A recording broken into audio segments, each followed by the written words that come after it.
What's up, y'all? Good morning. I'm going to go ahead and do a quick live video on the Just for Today. Generally, we do it from the actual Just for Today book.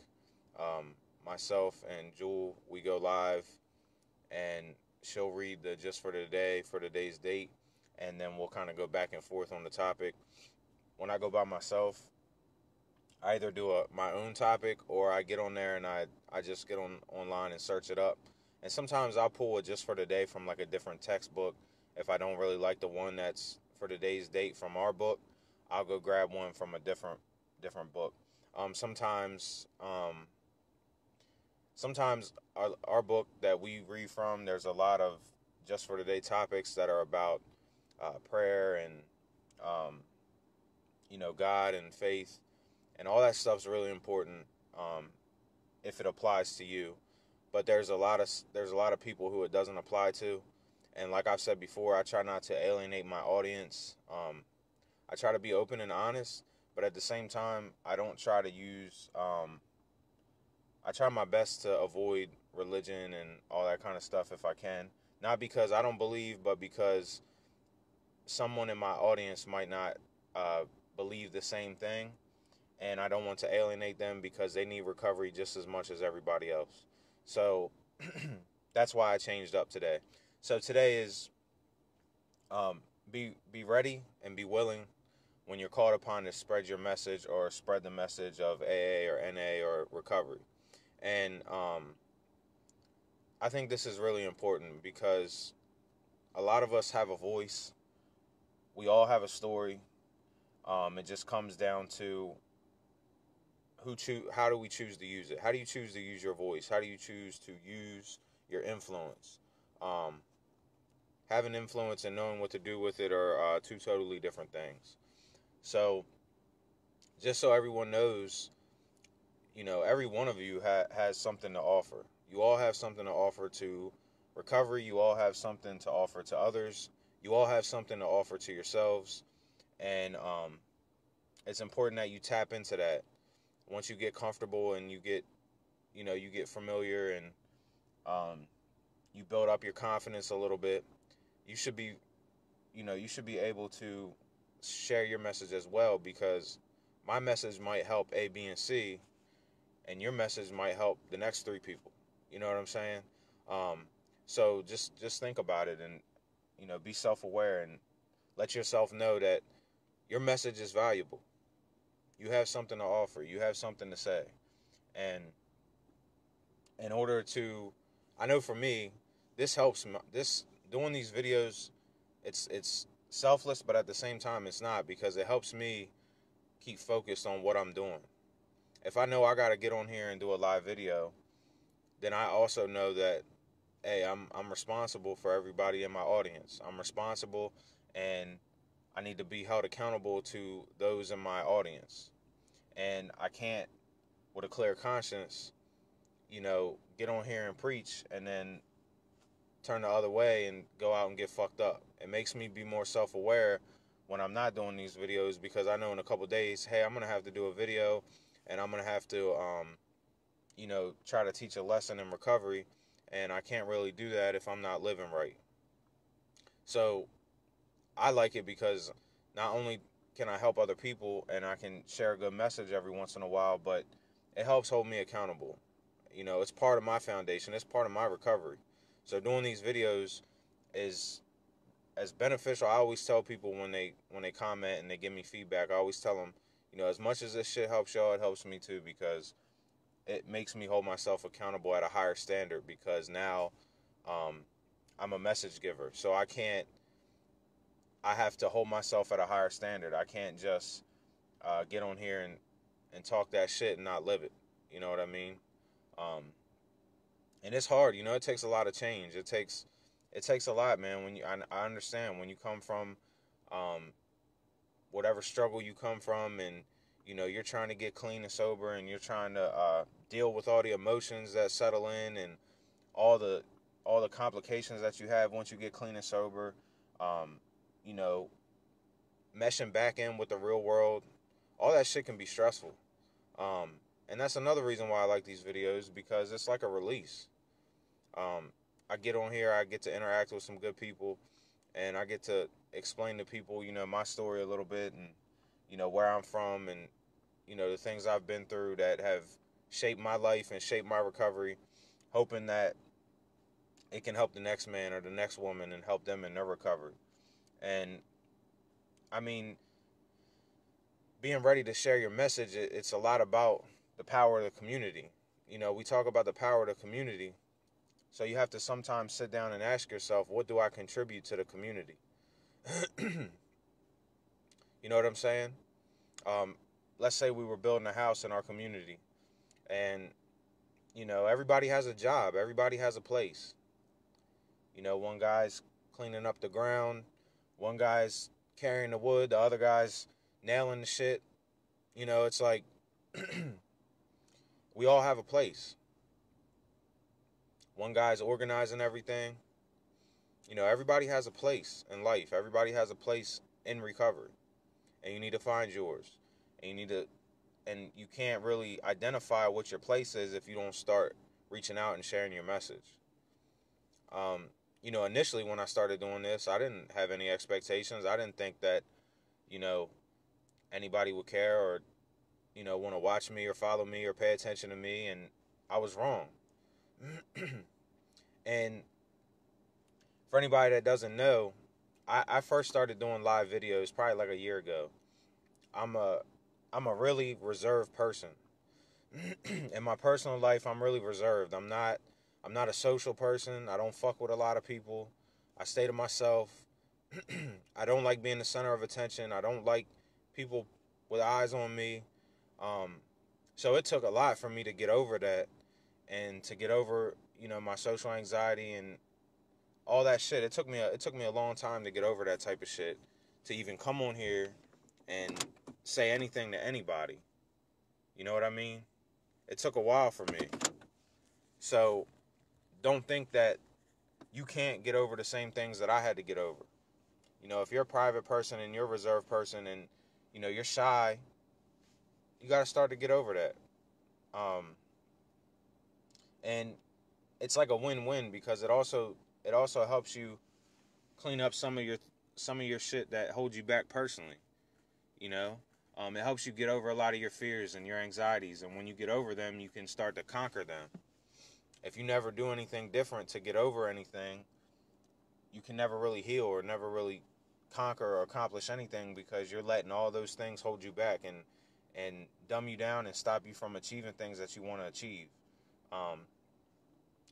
And there's always a way that you can contribute and spread the message. I talked about it before on here. If you're not really if you're not a video person, that's fine. You don't have to be a video person. You can write a comment. You can share literature. You can go to I talked about you can go to homeless shelters and go stand outside and wait for them to get out and try to talk to them and see what they need and see what's going on and get to know them. And there's plenty of shit you can do to be active in recovery and active in your community and fulfill your destiny, fulfill your place in life. And if you don't know it, start to find it. Start to figure out what is it that I'm meant to do now. I could have went this way, but I went that way and it changed my life path. And now I need to figure out, where am I at now? What am I going to do with my life now? What do I want to accomplish now? What do I want to achieve now? But you won't know if you don't get out there, if you don't start, reaching out and doing different things. And a prime example is I've gotten on these videos, right? And I've done a topic and I've been talking about a topic. And somebody might have, gotten a video and asked me some questions. I have people come into videos and ask me about Suboxone and methadone, and I don't know shit about them programs because I'm an alcoholic, so I don't really have nothing to do with that shit. I don't know anything about it. It's not something that I have anything to do with or any affiliation with or any experience with. I know my mom was addicted to methadone and, she took pills and did heroin, but other than that, I don't, like, as far as, like, using the program to, wean addicts off of heroin and help them transition, I don't know anything about it. And I've had people get in my comments and help that person that was asking that question. So I didn't have the message for that person. I didn't have the insight. I didn't have the knowledge to help that person. But somebody watching got in my comments and helped that person. They found their place. They were able to assist that person when I couldn't, just through me coming on here and talking about a completely unrelated topic. So that's what I'm saying. Like, you never know how far your message is going to spread. You never know how many people your message is going to impact.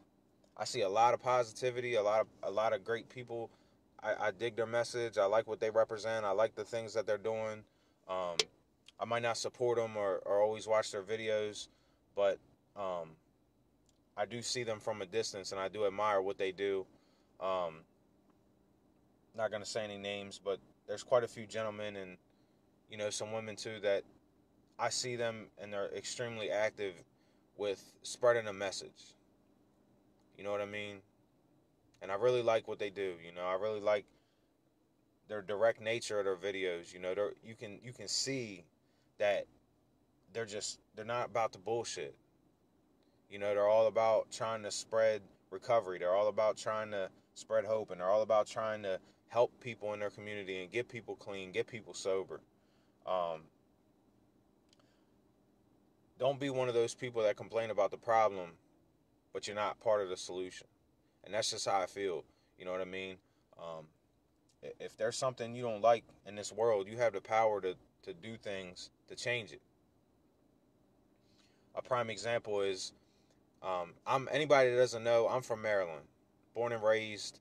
Um, I moved to Texas this year, so now I live in Houston. But I'm from Maryland. I was there my whole life until this year. And on where we're from in Maryland, the heroin and the pills kind of spun out of control, and it's been like it's gotten serious where we live. Um, when I was growing up in school, you didn't hear about people ODing like that. Might have been one or two in my whole childhood that I remember that were like my age or around my age group. It didn't happen that much. It happened here and there, but it happened so small. It was such a small number of people that it was happening to that it didn't raise a fuss. Nobody talked about it. Um, Nobody took it as a community problem. We just looked at it like, hey, one guy had a problem. You know what I mean? But now that's not the case. Our OD numbers like skyrocketed last year. They've gone down some this year, which is great, and that's what I like to see. But um, I think from like 2015 to 2018, it was like steady climbing, and that was all across our state, all across our shore, our side of the bridge. Because I'm from the Eastern Shore, um, and it was spiraling out of control. So although I'm an alcoholic, my mother was, she used heroin, smoked crack. She was like a trash can addict. She did whatever. She wasn't much of a drinker, but anything other than that, she would do it. Um, so I took it personal, you know what I mean? Because my mom struggled with that shit for a long time, and um, my partner and I, the person that I do my videos with, we do events in our community, and we do them twice a year, and we try to raise money and bring awareness, and we try to help people get into recovery, restoring hope in women. That's kind of who we work with. That's who my partner deals with. And when we raise money, that's where the money goes. It goes to the nonprofit organization, and they try to help women get into clean and sober groups and help them, recover and get rehabilitated and lead a normal life.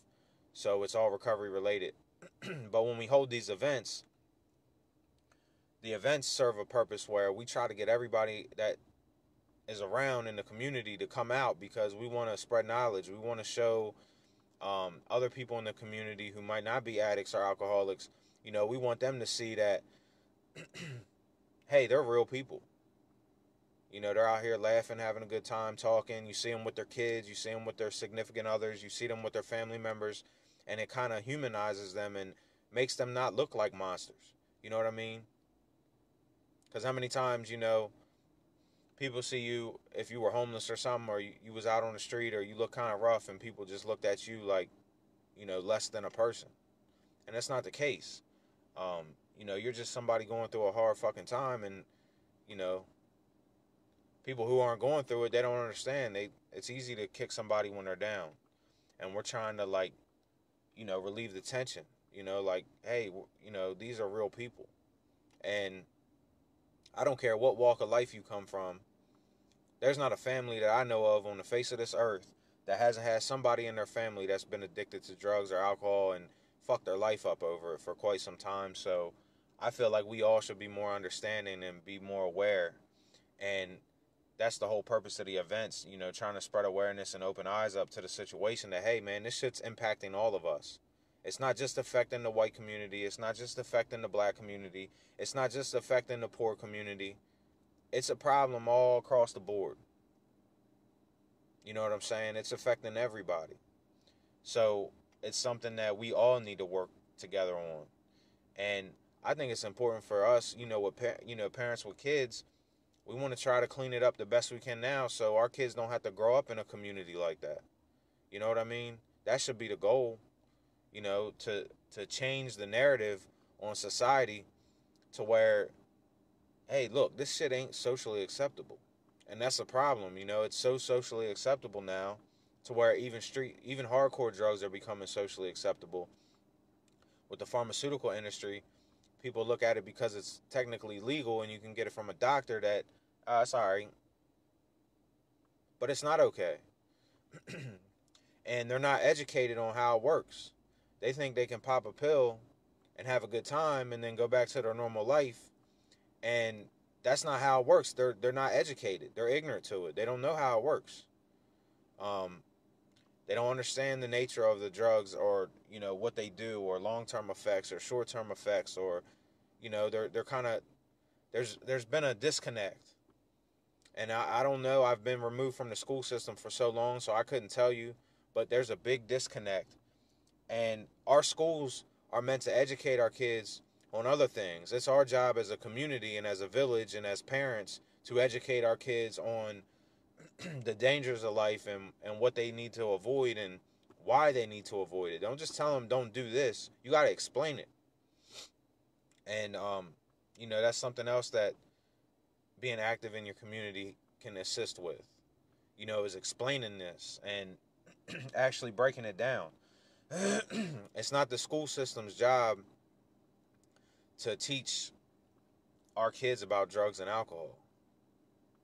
That's our job. You know what I mean? You remember how the other day I was talking about accountability? I see so many parents complain about the school system, and I ask myself, what are you teaching your kid at home? Your kid's with you too. You can't expect the teachers to do everything. You know what I mean? Take accountability for your own child and educate them. And that's another part of carrying the message. You see what I mean? Like, so you don't have to think like, oh, I just got to get on these videos. That's carrying the message. Apparently, no, it's not. You can, just telling your kid about your past and what you went through and why they shouldn't do this, and the things it stops you from doing, and the things it stops you from achieving, and the damage it caused. And that's part of carrying the message. It's also part of breaking the chains, breaking the cycle, ending it now. Not just, crossing your fingers and hope your kids don't use while you're still using. Crossing your fingers, hoping that your son don't become an alcoholic even though you're still drinking every day.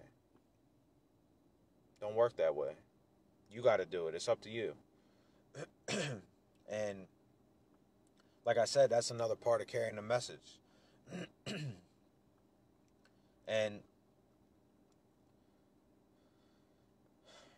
part of like what I'm saying about the whole solution thing is anybody familiar with the Going Purple thing? I know I don't have a lot of viewers right now, but um, when our county went purple, I was like amazed about how quick it caught on, and how much awareness it brought and how much of an impact it had. It really made me happy, and made me proud of my partner, and myself and my mom and the things that we did to be a part of this movement. And I saw a lot of people complaining, talking about, why the fuck we going purple now? Where was all this back then? What difference does it make? New people got involved, and new people decided to get up off their ass and raise awareness and do something about the problem. How's that ever an issue? Where is there an issue in any of that? You got a group of people from your same community that grew up just like you, if not worse, and they decided to get up off their ass and be a part of a movement and start a movement to help their community and better the same community that you grew up in and that you lived in, and you got a problem with it. You just asking why now? Makes no sense. I got news for you. Your kids are going to grow up in that same community. And don't think because your kids are a certain race, color, class, whatever, that they won't be, that they're untouchable. I've seen rich kids get high in OD. I've seen poor kids get high in OD. I've seen rich kids become alcoholics. I've seen poor kids become alcoholics. Same goes for white, black, Spanish. Don't matter. This shit hits everybody. This shit affects everybody. So it's really short-sighted. To put down something that's nothing bad can come out of it. It's all positive. There's not one single bad thing that can come out of it.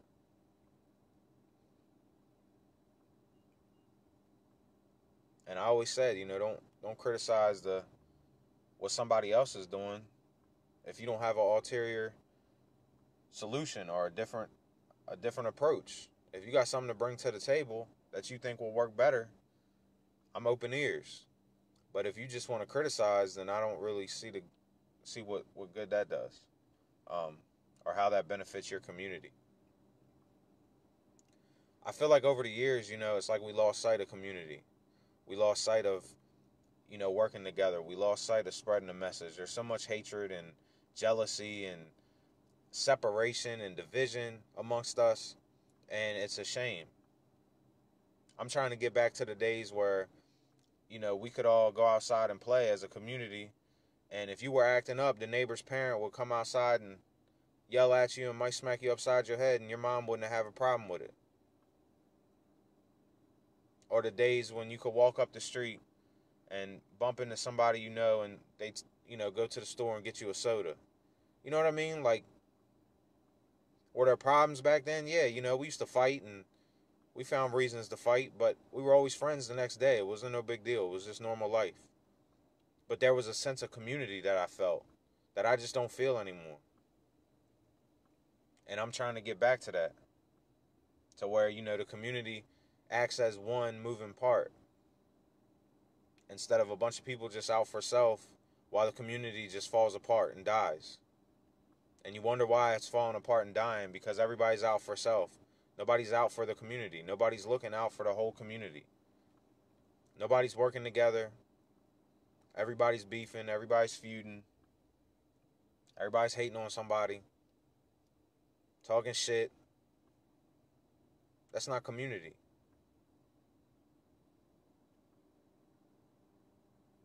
That's the opposite of community. But we can fix that. We can change that through spreading the message. And it doesn't just have to be a message about recovery. I talk about how these messages and the things we talk about in recovery, I don't use them so much to stay clean and sober. You know what I mean? Just for a little bit of background, I don't really use, like, all this shit that I talk about and all this shit that I do. It's not as surface as, so I don't drink beer and I don't get drunk and I don't act like a fucking idiot. I use all this shit for my life, just my day-to-day life. I don't use this shit solely so I don't go out and get drunk. That's on the surface. There's more depth to this. I use these messages and, these conversations, and I use these to learn more about myself and to grow as a human being, whether I was an alcoholic or not, just as a regular human being, that's what I use this for. And that's what I try to teach.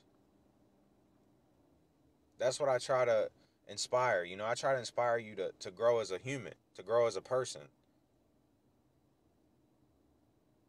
I try to help you, understand your past and heal from your past and, you know, have something to look forward to in your future and do things different in your present so you can render those results that you want, that you desire.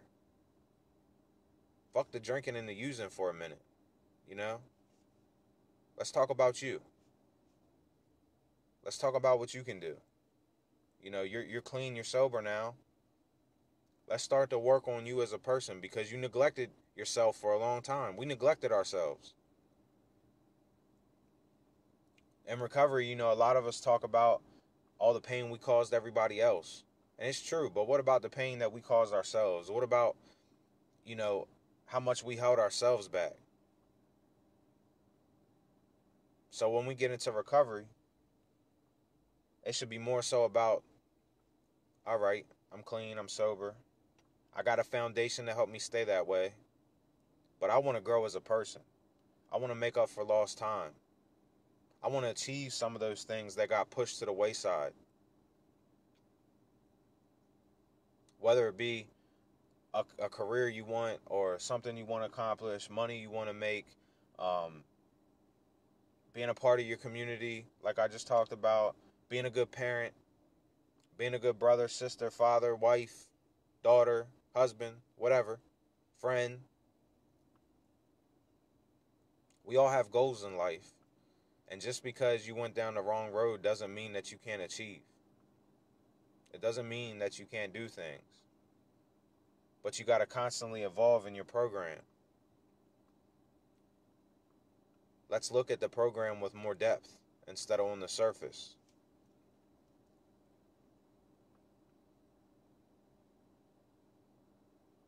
The program to me is deeper than holding hands, sitting in a circle, drinking coffee, singing Kumbaya. To me, the program is so much deeper than that. And that's, if there was a mission statement that I had, that would be my mission statement. To show you the depth in the program and how much it can actually help your life.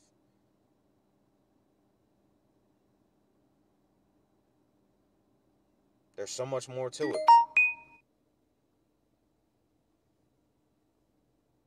And it's all about, you just gotta, to me, you just have to sit down and ask yourself, what do I want out of this program?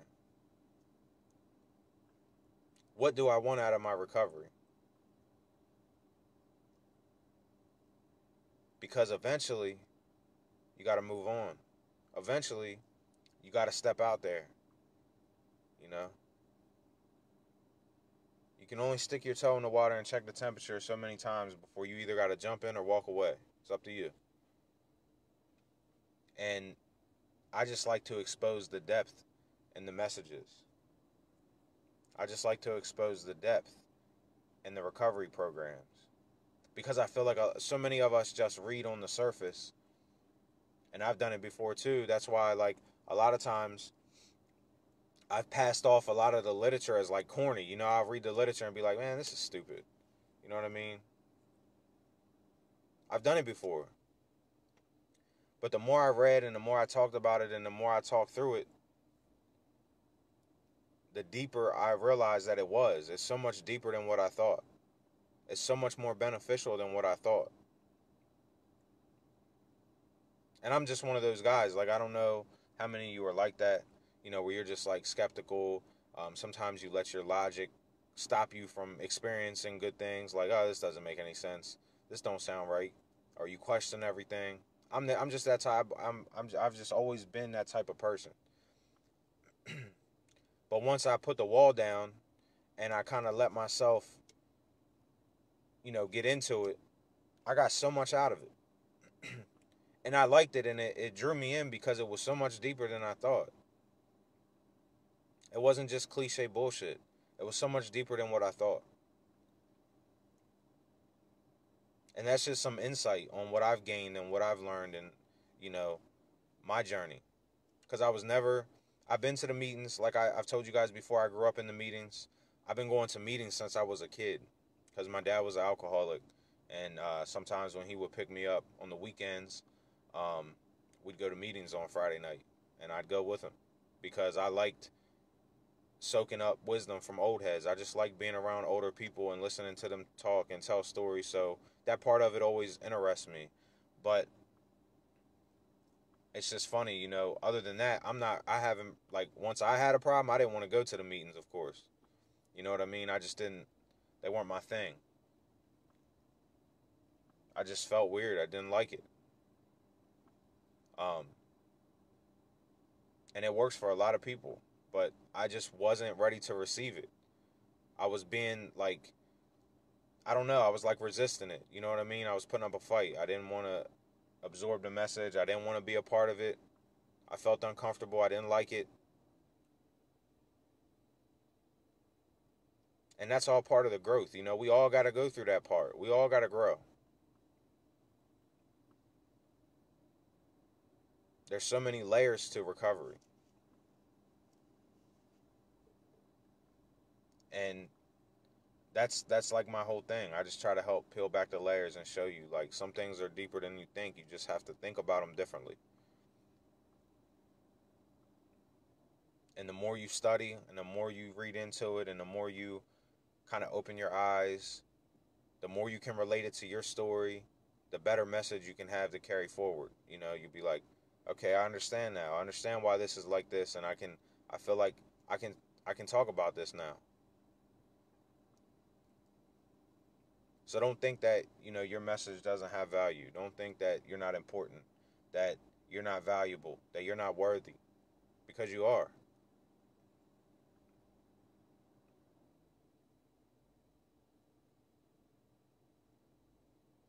We are not the things that we've done. You know what I mean? You shouldn't let something like that define you. To me, I always look at it like, that person made some fucked up choices, but I've had people I'm close to that have made some of the worst choices, but I still fuck with them. I still care about them because I know who they really are. You know what I mean? I know who they are deep down.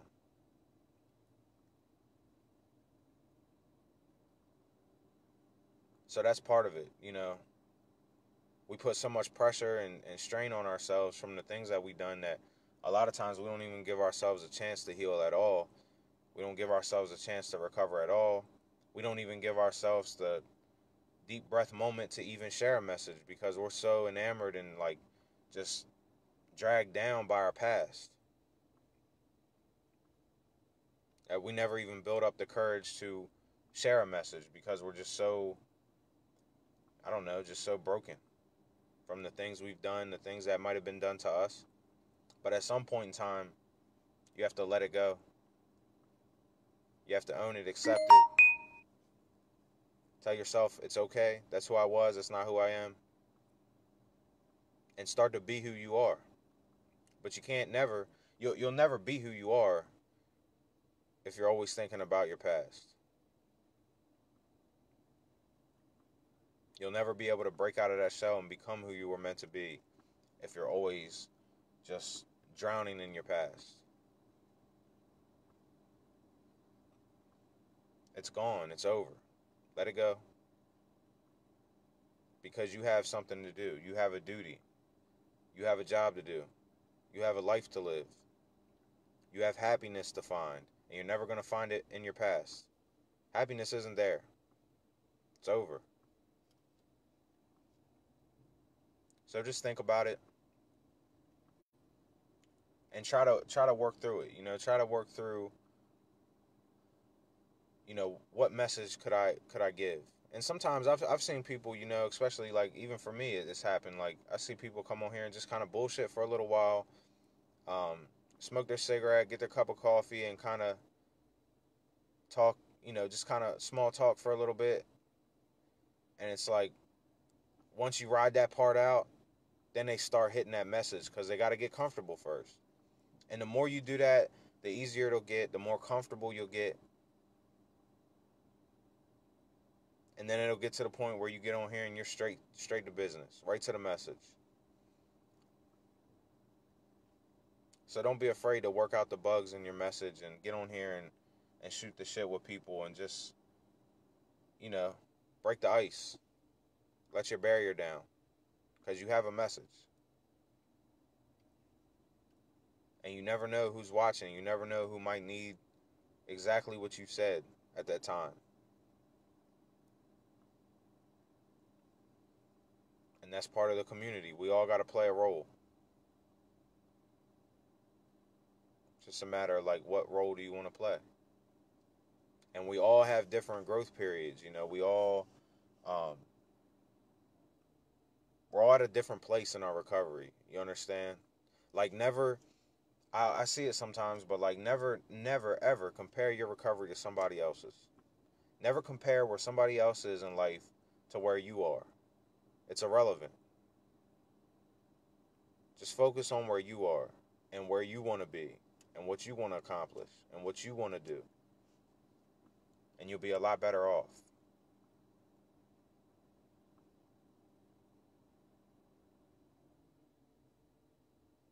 And you're carrying the message just being the audience. You're carrying a message when you get on there and you post a sober selfie and you put your clean date or your sober date. There's message in all of that. You're carrying a message when you comment on somebody's post. And you're carrying the biggest message of all, and that's just being clean and sober in your life. Everybody around you sees you clean and sober. You know you're clean and sober. So there's all different shapes, forms, and dynamics to your message and how you choose to carry it. But I just encourage you to make sure that you know the beneficial impact that your message could have for somebody else. And don't be afraid to share. Don't be afraid to speak. If you're nervous about the internet, go to a meeting and raise your hand and stand up and speak. Because that's part of healing too. There's been times when I've been stressed out about shit and I held it in for a couple days because I didn't want to say nothing. You know, want to be the strong man and just hold everything in and not let nothing get to me. And then finally I open up and talk about it and I'm like, what was I even upset for? You know what I mean? It's not even, I feel better now. I talked about it, you know? So just keep that in mind. I'm going to go ahead and end this. I got stuff to do, but I just wanted to drop a quick message and just let you know that your message has power. You have power. Your message is beneficial to somebody. And most importantly, sharing your message can be really beneficial for you. And like I said, if you're scared of the internet or whatever, I understand. But get to a meeting and share in a meeting. And you can take your time, you know. There's some meetings where it's really busy, like that. The night meetings I know used to be really busy and kind of bullshit. And then, if you go to that early morning, that AA early morning meeting, it's a bunch of older people, wiser people, people who are a little more down to earth, not so crazy. And you can really get your message out in there. I used to go to the morning meeting sometimes, and it was just so calm, and I really enjoyed it. So whichever crowd you want to pick, you know, take your time, but share your message with somebody. Even if it's one of your friends that's an addict or an alcoholic or something, you know, talk to them. Have a one-on-one. Doesn't matter. All right, y'all. Well, I hope you found some benefit in this, and I hope you guys stay clean and sober. And remember, if you need anything, feel free to reach out to me. You can add me on my personal page, inbox me, whatever, and I'll get back to you. I will try to help you the best that I can. I can't cure you, can't promise you anything, but I can hear you out, and I can try to help lead you down the right road. So, and just remember, you guys can do the same for others. You know, you have benefits too. You know, there's things that you can do too. So just keep that in mind, and I will see you in a couple days. Thank you.